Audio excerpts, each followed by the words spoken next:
Assalamualaikum warahmatullahi wabarakatuh. Halo semuanya teman-teman, bagaimana kabarnya?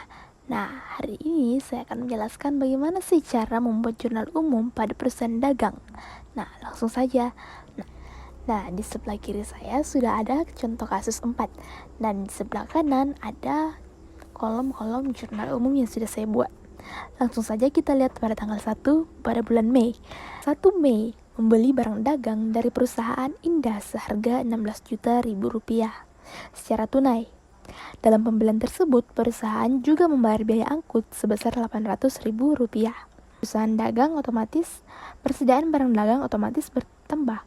Nah, ketika bertambah otomatis berada di sebelah debit. Dan biaya angkut pembelian juga bertambah berada di sebelah debit. Nah, ketika kas berkurang, otomatis kita tulis pada sebelah kredit. Pada tanggal 3 Mei, membeli perlengkapan kantor seharga Rp250.000 secara tunai. Karena kita membeli secara tunai, otomatis perlengkapan kantor kita bertambah sejumlah Rp250.000. Otomatis kita taruh di sebelah debit. Nah, selanjutnya kasnya kan otomatis berkurang karena kita membeli secara tunai. Ketika kas berkurang, otomatis berada di sebelah kredit. Lanjut pada transaksi yang ketiga. Nah, pada tanggal 5 Mei menjual barang dagang kepada PT Makmur seharga 8 juta ribu rupiah secara tunai. Pada saat penjualan tersebut, perusahaan membayar biaya angkut atau pengiriman sebesar 200 ribu rupiah. Nah, kasnya otomatis bertambah karena kita menjual barang kepada PT Makmur 8 juta rupiah. Nah, kas bertambah berarti di sebelah debit. Nah, terus otomatis penjualan juga bertambah. Nah, ketika penjualan bertambah, otomatis berada di kredit. Nah, dikatakan juga ada membayar biaya angkut sebesar Rp200.000. Otomatis biaya angkut penjualan bertambah di sebelah debit. Nah, otomatis kas juga berkurang karena kita membayar biaya angkut. Kas berkurang di sebelah kredit. Lanjut kepada transaksi pada tanggal 8. Membeli barang dagang dari perusahaan madu dengan harga 8 juta rupiah. Termin 2/10 N/30. Artinya ketika ada kata termin, otomatis transaksi itu terjadi secara kredit. Ketika transaksi tersebut dinyatakan secara kredit, otomatis kita tulis dengan pembelian. Nah, pembelian otomatis bertambah, kita taruh di sebelah debit. Secara kredit otomatis utang bertambah. Utang dagang bertambah pada sebelah kredit. Lanjut pada tanggal 10. Menjual barang dagang pada Nona Ningsi sebesar seharga Rp3.500. Termin 2/10 N/30. Otomatis ini secara kredit lagi ya. Nah, menjual barang dagang otomatis penjualan kita bertambah. Nah, ketika penjualan bertambah, otomatis penjualan itu berada di sebelah kredit. Nah, terus karena kita menjual, otomatis ada timbul piutang dagang. Nah, piutang dagang bertambah berada di sebelah debit. Oke? Nah, pada tanggal 12 Mei, menerima pengembalian barang yang dijual secara tunai ke PT Makmur seharga 1 juta rupiah. Otomatis, karena kita mengembalikan barang, karena menerima pengembalian barang, otomatis retur penjualan karena kita menjual barang yang dijual pada PT Makmur. Otomatis menimbulkan akun retur penjualan pada piutang dagang. Nah, retur penjualan berada di sebelah debit dan piutang dagang berada di sebelah kredit senilai 1 juta rupiah. Oke. Lanjut pada tanggal 15. Membeli barang dagang dari toko bintang seharga Rp1.500 dengan termin 2/10 N/30. Nah, karena ada termin 2/10 N/30, otomatis transaksi ini dinyatakan sebagai kredit. Otomatis akun yang muncul adalah pembelian. Pembelian pada debit senilai Rp1.500 dan utang dagang pada kredit Rp1.500. Lanjut pada tanggal 16. Nah, membeli peralatan kantor secara tunai seharga Rp3 juta. Nah, karena kita membeli peralatan kantor secara tunai, otomatis peralatan kantor kita bertambah. Otomatis berada di sebelah debit. Nah, kas berkurang karena kita membeli berada di sebelah kredit. Oke? Lanjut pada tanggal 17. Membeli barang dagang secara kredit seharga Rp7 juta dari toko kasih. Otomatis pembelian bertambah senilai 7 juta berada di sebelah debit dan Utang dagang juga bertambah karena kita membelinya secara kredit berada di sebelah kredit senilai 7 juta. Oke. Lanjut pada tanggal 20. Nah, pada tanggal 20 Mei mengembalikan sebagian barang dagang seharga Rp500.000 yang dibeli dari perusahaan madu karena barang tersebut rusak. Nah, otomatis menimbulkan akun retur pembelian, ya kan? Nah, otomatis kan kita mengembalikan barang, otomatis utang kita berkurang dong, karena kan kita lihat pada tanggal 8 Mei kita membelinya secara kredit, ya kan? Otomatis utang kita berkurang senilai 500.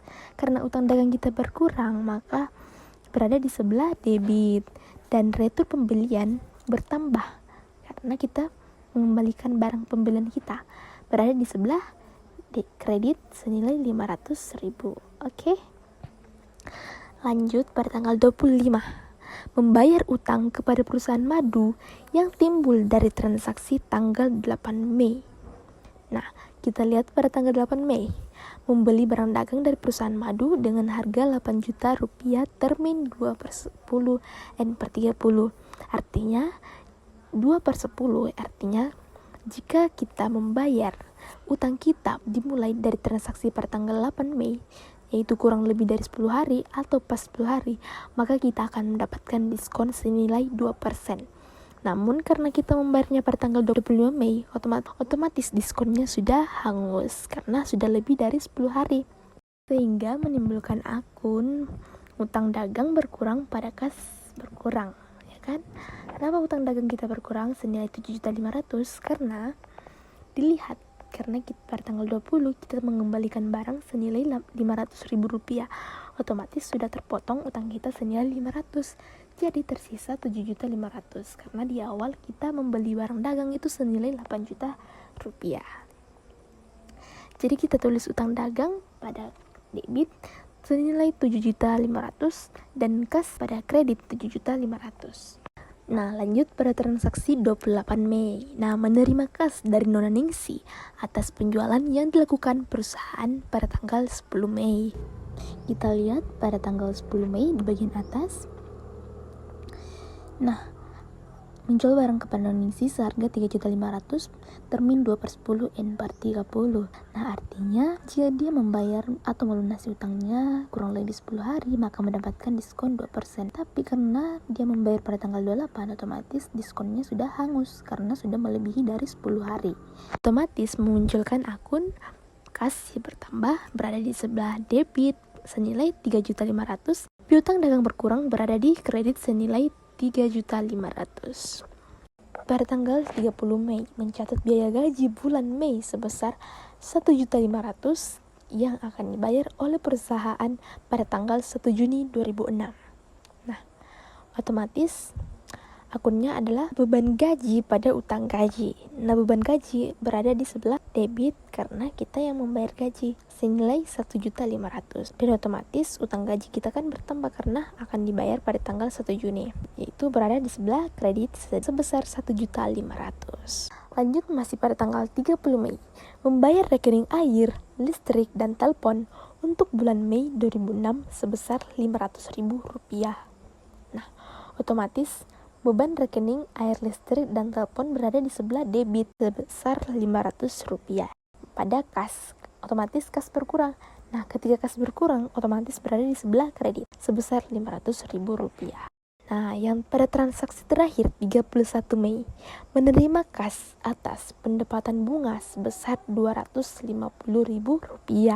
Otomatis akun yang muncul yaitu kas pada pendapatan bunga. Karena kita menerima kas, otomatis kas bertambah di sebelah debit senilai 250 dan pendapatan bunga juga bertambah berada di kredit senilai Rp250.000.